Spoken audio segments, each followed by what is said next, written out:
everyone, it's Nick from Nick's Crossing. Welcome to Macungie, Pennsylvania, home of the famous Macungie Railfan Park. And it is a gorgeous early spring day. And today we're watching some trains, and I just got back from the Kutztown train show. I wanted to show you guys some of the stuff I picked up. So what's actually holding the camera is the main event, the main engine. It's actually one of my first Norfolk Southern pieces, so we'll get to that last, of course.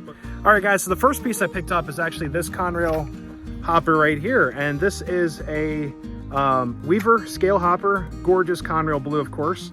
And this is going to go great with my consistent cars I picked up from the Allentown show, which I'm just really excited to add this to the line of the coal drag.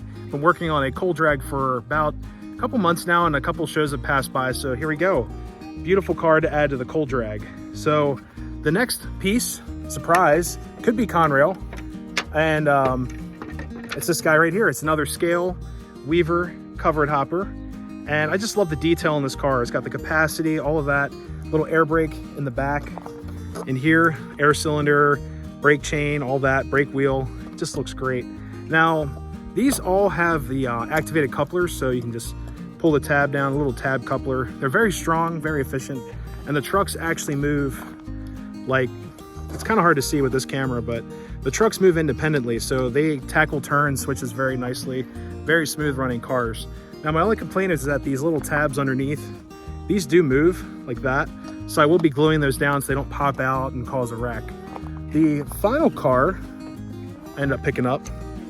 Now, you guys know I like Conrail and Pennsylvania, so here's a Pennsylvania covered hopper. This is also a Weaver car. It is just gorgeous. I love the Keystone. Can't forget the Pennsylvania Keystone. Pennsylvania right here. It's got very similar details to the Conrail hopper, and these also move on the bottom, the hatches. So these will be glued down as well so they don't pop off or I don't lose them. But also has all the brake detail in the back. Check that out. And also has the tab coupler, so you can decouple these, attach them to whatever you want, and it works really great. Now, the main event is actually behind the camera. All right, guys, so the main event of this show, I was looking around, honestly, for 3 road names, either Conrail, Chessie, or Norfolk Southern. Now, I was looking at a couple Chessie engines at the show. Actually, someone had a Reading T1 Chessie, the Chessie Special. I believe that's 2102 or 2101. And they had that in full scale, and it was from LTI, so Lionel Trains Incorporated. The LTI train, I was not really impressed with the rail sounds. I thought it was kind of primitive. It did have a really nice sounding whistle, a nice bell, but it started up in neutral, and then as soon as the train went, it had like a almost like a sound of steam tender. It just chugged.